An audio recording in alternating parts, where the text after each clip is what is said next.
चलिए देखिए, इस वीडियो का आवाज़ थोड़ा सा कट गया है, इस वजह से मैं कुछ जो मैं समझा दे रहा हूँ पढ़कर, है ना। देखिए क्या है कि औपनिवेशिक आर्थिक नीति, ये क्या था समझ लीजिए। इसमें पहला हमने आपको पढ़ा दिया पॉल बनार्ड की नीति। अब है दूसरा ज़मींदारी प्रथा। एक्चुअली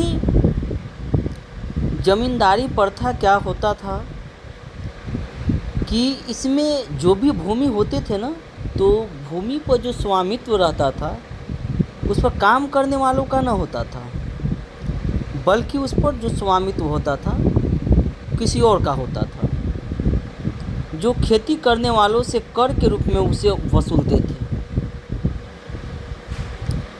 ठीक है।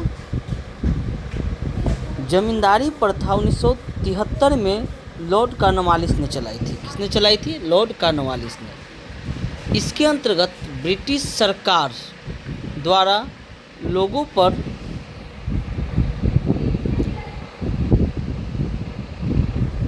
लगान के लिए जमींदार के रूप में नियुक्त किया जाता था। चलिए अब आता है एक तरफा अनुबंध क्या है। ठीक है, एक तरफा अनुबंध जो होता है वो एक प्रकार का बंधुआ मजदूर होता है। इसमें क्या होता था कि यह एक प्रकार का बंधुआ मजदूर होता है जिसमें फ्रांसीसी सरकार ने वियतनाम के मजदूरों के रबर की खेती के लिए बाध्य करती थी। यानी वियतनाम के जो मजदूर थे उन्हें फ्रांस के सरकार कहती थी कि तुम रबर की खेती करो, और वियतनाम के लोग रबर की खेती करना नहीं चाहते थे और उन्हें रबर की खेती के लिए बाध्य किया जाता था तथा खदानों में काम करने के लिए उन्हें मजबूर किया जाता था। और जब वे मना करते वियतनाम के लोग कि मैं ये काम नहीं करूँगा, तब उन्हें पीट पीट कर बंधक बना लिया जाता था, उन्हें बंद कर दिया जाता था, जिससे मजदूरों में खौफ सा मतलब आ गया था कि, और वे डर से ये काम करते थे। इसमें खेत के जो मालिक होता था ना, बागान का मालिक, उनको भरपूर अधिकार था, लेकिन जो काम करने वाले जो लोग थे उनको कोई अधिकार प्राप्त नहीं था। ये है एक तरफा अनुबंध, यानी सिर्फ मालिक को अधिकार है, उसमें काम करने वाले लोगों को कोई अधिकार प्राप्त नहीं है। आई होप आपको ये समझ में आया होगा।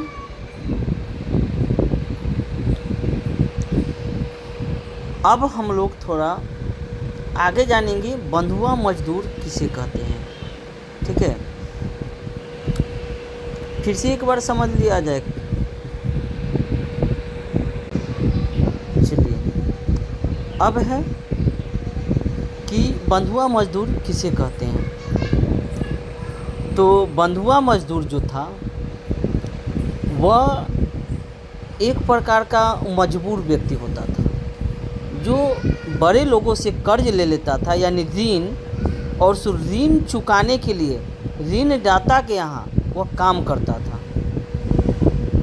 यानी जिससे वो कर्जा लिए रहता था उसके पास जाकर काम करता था, जिसे हम कहते हैं बंधुआ मजदूर कहते हैं।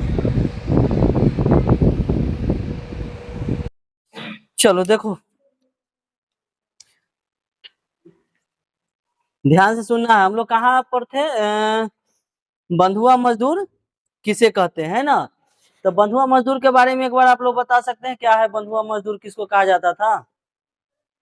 देखिए, बंधुआ मजदूर यह एक प्रकार का वैसा मजदूर था कि किसी से कर्ज जब लेता था ना, तो कर्जदार जो था, जो कर्ज देने वाला, वो उसको धर के ले जाता था और अपने घर में रख कर उससे काम करवाता था, और वहां पर उसको मजबूरन में काम करना पड़ता था। यही है बंधुआ मजदूर, है ना।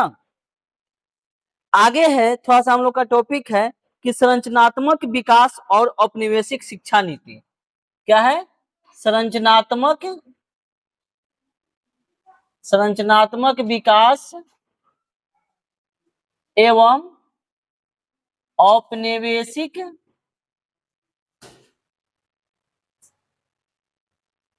शिक्षा नीति। ध्यान से सुनना जी। देखिए, सबसे पहले इसमें संरचनात्मक विकास के बारे में समझेंगे, ठीक है। क्या है कि फ्रांसीसियों ने पूरे हिंद चीन में सड़क और रेलवे का जाल बिछाया था। फ्रांसीसी हिंद चीन में क्या बिछाया? सड़क और रेलवे का जाल। ये सड़क और रेलवे का जाल बिछाने का उसका एक ही मकसद था कि वहां ज्यादा से ज्यादा हम व्यापार करके लाभ कमाए। और जब व्यापार किसी को करना होगा तो सबसे पहले सामान को एक जगह से दूसरे जगह ले जाने के लिए यातायात का साधन चाहिए। यानी सड़क अच्छा हो तब तो गाड़ी उस पर चलेगी बढ़िया से, और दूसरा में रेलवे हो। यानी एक जगह से रेलवे में जानते हो सबसे ज्यादा माल ढोवाता है ना रेलवे के माध्यम से। मालगाड़ी देखते हो, मालगाड़ी में क्या रखा रहता है? सामान रखा रहता है ना, जिससे पूरे हिंद चीन पर नियंत्रण रखा जा सके और व्यापार के रास्ते क्या हो? सुगम हो जाए, यानी सस्ता हो जाए। औपनिवेशिक शिक्षा नीति। अब देखिए ये क्या है? औपनिवेशिक शिक्षा नीति का मतलब क्या होता है? औपनिवेशिक यानी हिंद चीन किसका उपनिवेश था? फ्रांस का। तो औपनिवेशिक, आंखों फोड़ के गोटी खेल जाएंगे, समझ लो। न रहेगा बांस न बजेगा बांसुरी, रहबे न करेगा देखेगा ओकरा कोई। टप टप टप टप 5 बार कलमा घोंप देंगे, समझ में आ जाए। जो बड़का बड़का ढेला ऐसा दिखा रहा है ना, वो पचक के मसुआ जाएगा। गधा कहीं। हम पागले हैं। सेमी लोग तो बहुराहा है हो। हमारे क्या पसंद बुझाता है कभी कभी, तो लगता है ना काय करता है ऐसे लक्षण में करता है। 20 गो रुपया रख के कहता है कि 10 रुपया है। अब 50 गो रख लिया कर सब्जी ला है।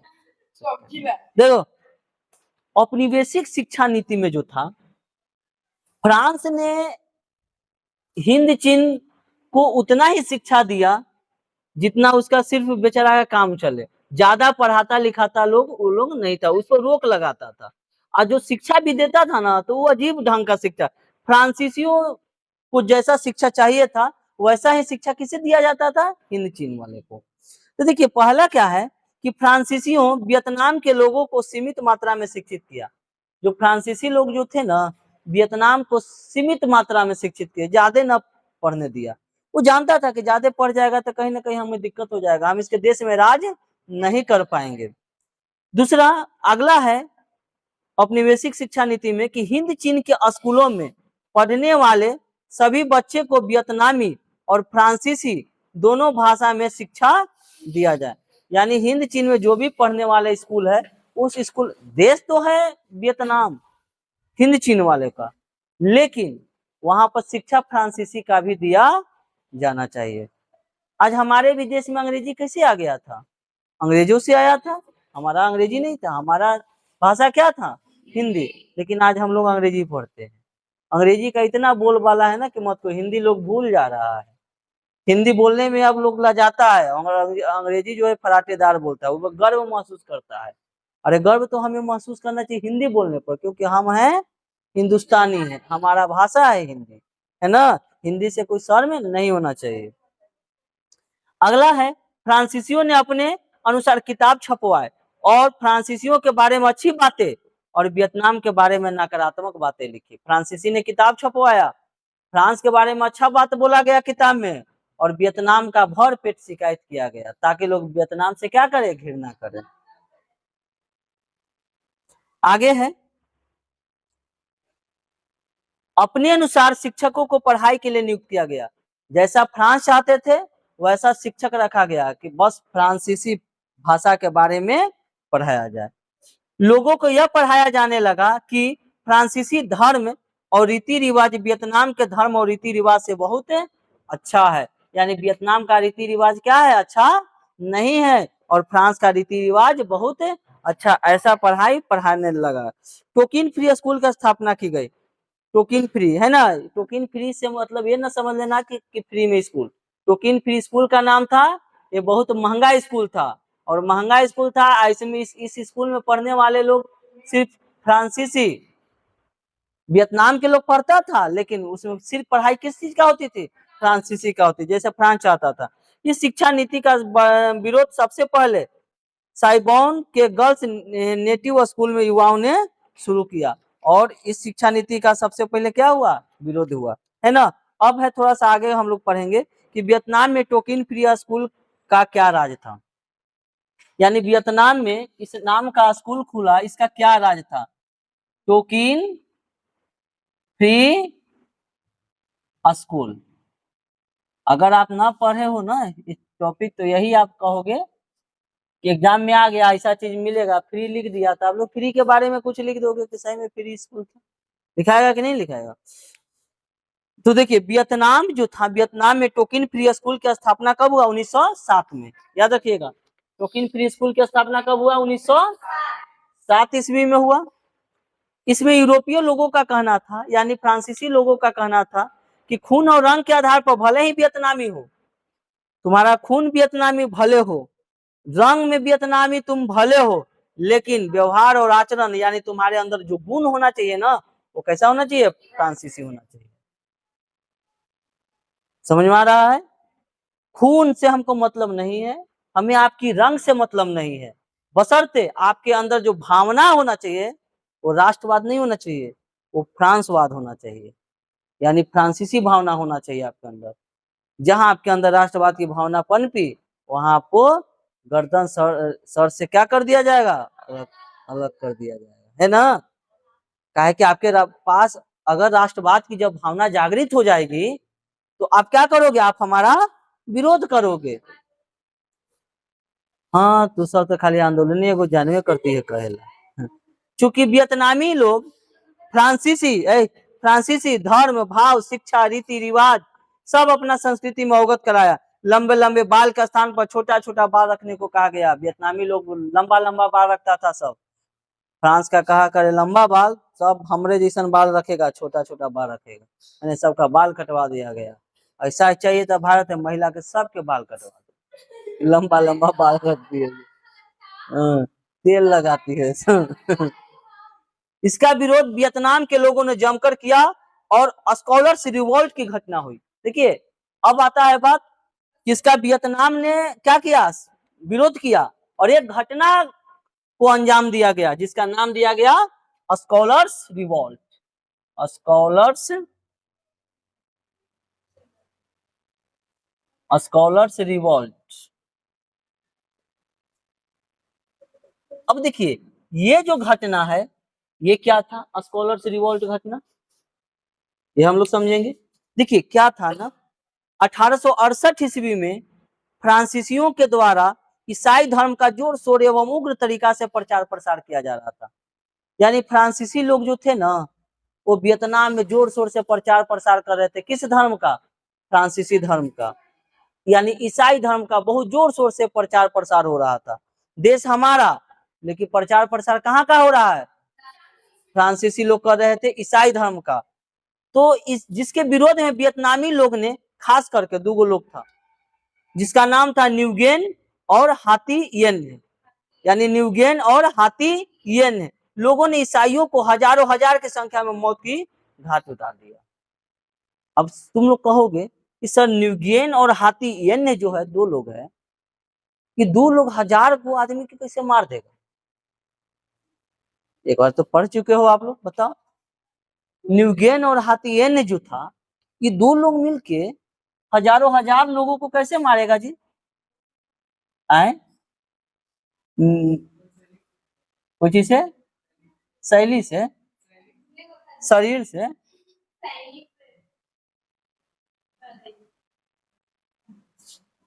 देखिए ये दो व्यक्ति नहीं था, ये एक संगठन था। न्यूगियन और हाथीएन, उस दिन भी हम बताए थे, आप दिमाग से उतार दिए हो, आपको ये याद। दो व्यक्ति नहीं था, दो संगठन था। आई जो दोनों संगठन था ना, कोई एक संगठन में एक आदमी नहीं होता है, उसमें सैकड़ों आदमी होता है। यही दोनों संगठन ने क्या किया कि न्यूगियन और हाथीएन को, सॉरी, न्यूगियन और हाथीएन संगठन मिलके हजारों हजार संख्या में फ्रांसीसियों को मौत का घाट उतार दिया। और ये दोनों संगठन का पता है क्या नाम था? लपलपाती हुई तलवार, यानी वियतनाम की लपलपाती हुई तलवार कहा जाता था इसे, जो रास्ता में आएगा कट जाएगा, है ना। ये था ये चीज, ठीक है। तो मौत के घाट उतार दिया गया। इस घटना को ही स्कॉलर्स रिवॉल्ट कहा जाता है, समझ में आया? स्कॉलर्स रिवॉल्ट की घटना क्यों घटी थी? क्योंकि फ्रांसीसियों ने ईसाई धर्म का प्रचार प्रसार बहुत जोर शोर से कर रहे थे, जिसमें न्यूगियन और हाथीएन ने, दो संगठनों ने हजारों हजार की संख्या में ईसाइयों को मौत का घाट उतार दिया, है ना। इसे वियतनाम के लपलपाती हुई तलवार के नाम से जाना जाता है। बहुत लोग से, आप लोग के मित्र लोग पढ़ते होंगे ना स्कूल में, पूछिएगा तो वियतनाम की लपलपाती हुई तलवार किसे कहा जाता है, किन दो संगठनों को, नहीं बताएगा सर, पूछ लेना, है ना। 50 में से पूछोगे तो शायद हमारा एक को नहीं बताएगा सर। मास्टर साहब पढ़ाएंगे ये सब तब ना बताएगा वो लोग, आप लोग पूछ लेना, नहीं बताएगा। बहुत सारा चीज है कि नहीं बताता है बहुत लोग। नहीं ना बताया गया है, तो पूछना कि टोकन फ्री स्कूल का, तो वो नहीं बताएगा। चलो आगे देखो, अगला है होवा हाव आंदोलन। क्या है होवा हाव आंदोलन? इसका नाम है होवा हाव, होवा हाव आंदोलन। आप लोग स्कूल में इसके लिए भी लड़ाई कर दोगे। आपके स्कूल में जितना बच्चा है ना पढ़ेगा होवा हाव आंदोलन का है, सब लोग यही पढ़ता है इसको, होवा। आज तक हम भी पढ़ाते हैं होवा हुआ आंदोलन। ये होवा हुआ आंदोलन नहीं, होवा हाव आंदोलन क्या है? होवा हाव, देखिए, यह एक प्रकार का क्रांतिकारी धार्मिक आंदोलन था। ये धर्म के लिए लड़ा गया था ये आंदोलन, जिसकी शुरुआत 1939 ईस्वी में हुइन फूसो ने की थी। हुइन फूसो, हुआ हुआ आंदोलन की शुरुआत किसने की थी? हुइन फूसो। ये समाज सुधारक थे। क्या थे? समाज सुधारक। सबसे पहले मेकॉन डेल्टा नामक जगह से इसकी शुरुआत हुई थी। इसका उद्देश्य था क्या? हुआ हवा आंदोलन का उद्देश्य क्या था, समझ लेना।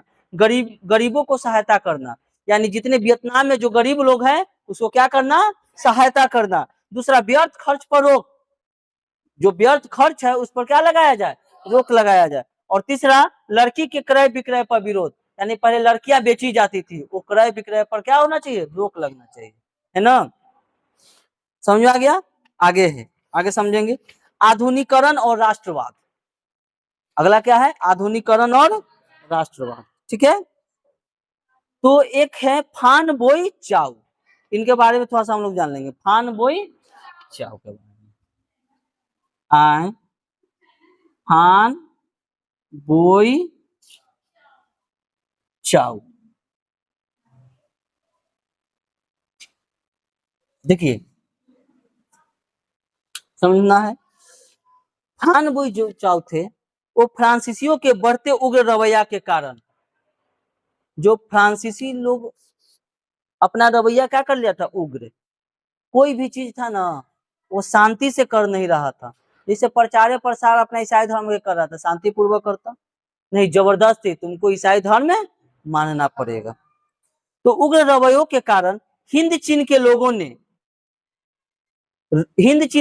में राष्ट्रवाद की भावना पनप रही थी। जैसे फ्रांसीसी लोग उग्र अपना रवैया कर लिया ना, तो क्या हुआ कि वियतनाम के लोगों में राष्ट्रवाद की भावना पनप रही थी। अब इतना आप समझ लीजिए, राष्ट्रवाद, इसका अर्थ होता ही है राष्ट्र के प्रति, यानी अपने देश के प्रति लगाव पैदा होना, यानी अपने देश से मोह ममता रखना। अब बात समझ लीजिएगा, अगर रोड पर अगर किसी को पीटा जा रहा है जिसको आप नहीं जानते हो, ठीक है, जिसको आपको पता नहीं है, आपका कुछ रिएक्शन होगा? हल्का दुख होगा, देखो ना कमजोर ही मारी थी, लेकिन अगर आपके घर के किसी सदस्य को रोड पर पीटा जा रहा है तो आपका क्या रवैया होगा? निकाल रहे लाठी, फरियाल है। ये क्या है? ये आपके परिवार के प्रति संवेदना है। उसी तरह से राष्ट्र के प्रति अगर आप में संवेदना उत्पन्न हो रही है तो वो है राष्ट्रवाद। और हिंद चीन में जब इसका उग्र रवैया हो गया फ्रांसीसियों का, तो हिंद चीन के लोगों में राष्ट्रवाद की भावना जगी। अपने देश के प्रति कुछ करने का, कुछ उसके प्रति मरने का, मिटने का भावना जगी। तब लोगों ने समझा कि अब इससे काम नहीं चलने वाला है, फ्रांस के तो कुछ समझाना पड़ेगा, है ना। और जब कोई भी देश हो, हमारा भी देश आजाद ऐसे नहीं हुआ, लोगों में राष्ट्रवाद की भावना खूब जगी ना, तब हम लोग का देश भी भारत क्या हुआ? आजाद हुआ था। ऐसा नहीं, बिना राष्ट्रवाद के कोई कुछ होने वाला नहीं है ना। और वे फ्रांसीसियों को किसी कीमत में यहाँ से भगाना चाहते थे। शुरुआत के दिनों में वियतनाम के दो बड़े राष्ट्रवादी फान बोईचाओ और फान चू त्रिन फ्रांसीसियों के इस रवैये से तंग आकर 1903 में फान बोईचाओ ने रिवोल्यूशनरी सोसाइटी का गठन किया। इसने एक सोसाइटी का गठन किया और कुआंग दे को इस सोसाइटी का क्या बनाया गया? अध्यक्ष। फान बोईचाओ पर चीनी सुधारक लियांग किचाओ का बहुत बड़ा प्रभाव था। यानी एक चीनी सुधारक थे। चीनी सुधारक मतलब, हाँ, चीन के सुधारक। यानी चीनी सुधारक मतलब समझ लेना कि चीनी में कोई सुधार करने वाला नहीं। चीनी सुधारक यानी चीन के सुधारक से वो बड़ा प्रभावित थे। कौन? फान बोई न लियांग किचाओ। और लियांग किचाओ के कहने पर ही फान बोई चाओ ने एक बुक लिखा था जिसका नाम था the history of the loss of Vietnam. इसका मतलब हुआ कि द हिस्ट्री यानी इतिहास में, the history of the loss of Vietnam यानी इतिहास में वियतनाम क्या चल रहा है? घाटे में चल रहा है ना, नामक किताब की रचना की। अब देखिए राष्ट्रवाद की जो भावना जगी लोगों में ना, तो एक नारा उस समय दिया गया था। देखिए भारत में भी जब राष्ट्रवाद का भावना जगा था ना, जब देश आजाद नहीं हुआ था, तो एक नारा बड़ा प्रचलन में चला था और महात्मा गांधी वो नारा दे दिए थे। भारत छोड़ो आंदोलन के तहत एक नारा महात्मा गांधी लगाए थे, करो या मरो। ये राष्ट्रवाद के भावना को जागृत करता था। उसी तरह से ये फ्रांस में जब फ्रांस कब्जा किए हुए था वियतनाम पर, तो एक उस समय नारा प्रचलन में चला था, पूर्व की ओर चलो। इस पूर्व की ओर चलो का मतलब क्या था कि वियतनाम में युवा जो वर्ग के लोग थे ना, वो जानते थे कि अगर मैं वियतनाम में रहकर और जुआ कराटा जो भी कुछ सीखूंगा ना, मतलब फ्रांस से लड़ने के लिए, तो फ्रांस हमें सीखने नहीं देगा। वो जान जाएगा ना कि हमारा प्लानिंग कर रहा है हम लोगों से लड़ने का, तो तुरंत हमें मरवा देगा। तो वहां के युवा लोग, वियतनाम के युवा लोग कहाँ जाने लगे? क्रांतिकारी गतिविधियों में सम्मिलित होने के लिए, फ्रांसीसी के अत्याचार से बचने के लिए जापान और चीन के इलाका में जाना शुरू किए। वो कहाँ पर है? जापान और चीन के इलाका में। और वियतनाम से जापान और चीन कहाँ था? पूर्व दिशा में था। शरण लेते थे और वहीं से शिक्षा ग्रहण कर और क्रांतिकारी गतिविधियां को क्या देते थे? अंजाम देते थे। यानी वहां से पढ़ाई लिखाई किए, जुआ कराटा जो भी लड़ाई झगड़ा का जो भी चीज सीखना हो वहीं से सीखते थे और आते थे कहाँ पर? वियतनाम में, और फ्रांसीसियों से वो लड़ते थे। चूंकि चीन और जापान दोनों ही वियतनाम के पूर्व में था और लोगों ने चीन और जापान जाने के लिए एक आंदोलन जैसा माहौल खड़ा कर दिया, इसी को पूर्व की ओर चलो आंदोलन के नाम से जाना जाता है। बोलो कोई दिक्कत है? समझ में आ गया? चलिए, इतना ही ना लिखवाए थे कि और ज्यादा लिखवाया होता? ये ना, ये तो शायद बोर्ड पर लिखवाए हैं ये। चलो ठीक है। अब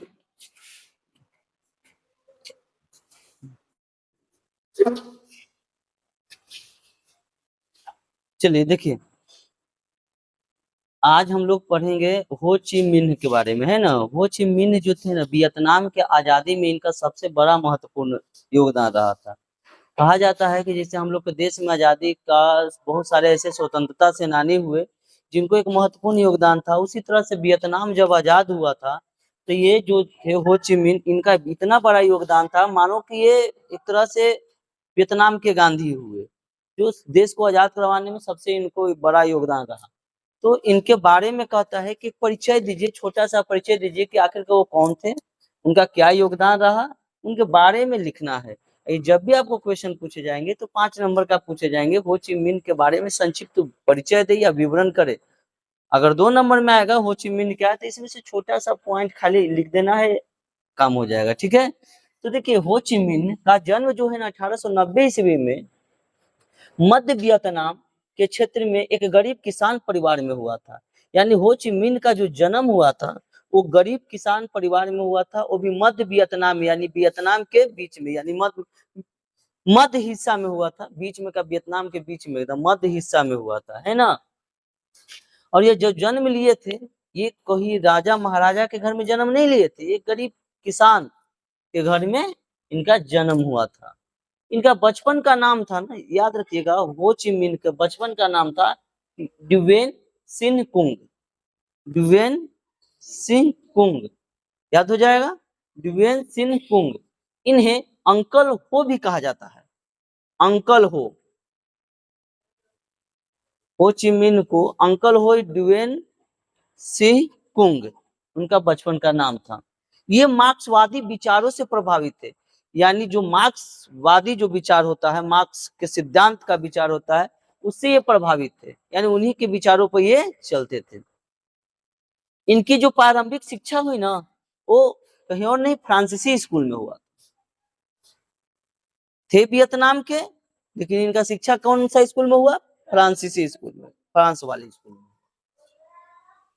इनकी प्रारंभिक शिक्षा फ्रांसीसी स्कूल में हुआ था। 1910 ईस्वी में शैक्षणिक विभाग में भाग लिया। यह 1910 ईस्वी में कहाँ भाग लिया? शैक्षणिक विभाग में, यानी शिक्षा के विभाग में ये भाग लिए। शैक्षणिक विभाग यानी शिक्षा विभाग में यह भाग लिए। किंतु घर की आर्थिक स्थिति इनकी दयनीय थी।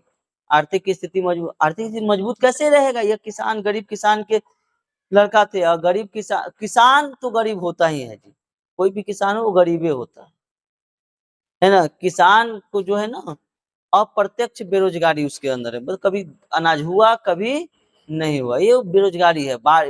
वो किसान दूसरों पर आश्रित होता है, बारिश होगा अच्छा फसल होगी, बारिश नहीं होगा अच्छा फसल नहीं होगी, तो वो जो है हमेशा क्या होता है, प्रताड़ित होते रहता है। तो किसान मानो गरीब होता ही है।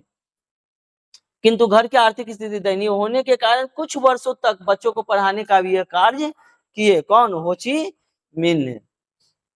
साथ ही जहाज चलाने का भी नौकरी किया, साथ साथ ही जहाज भी चला, ये भी नौकरी किया। ये अच्छा शिक्षा ग्रहण के लिए रूस की राजधानी मॉस्को गए, और वहां कुछ साम्यवादी नेताओं से इनका मुलाकात हुआ। मतलब अच्छा शिक्षा पाने के लिए कहाँ गए? मॉस्को। अब मॉस्को गया, वहां पर कुछ इन्हें साम्यवादी नेताओं से क्या हुआ? मुलाकात हुआ। और उन्होंने 1917 ईस्वी में साम्यवादी गुट का गठन किया।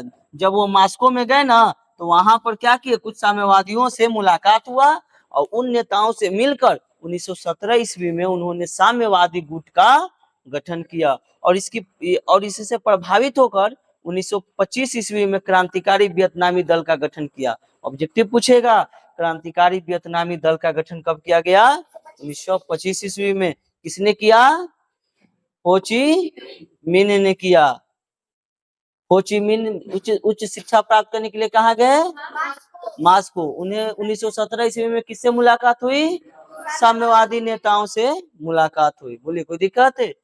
और तमाम जनता को जागरूक किया, और साथ ही साथ 1930 ईस्वी में वियतनाम कम्युनिस्ट पार्टी का गठन किया। एक ये भी ऑब्जेक्टिव आपको पूछेगा कि साम्यवादी, देखिए वियतनाम कम्युनिस्ट पार्टी की स्थापना कब हुआ? 1930। आ रहा बात समझ में?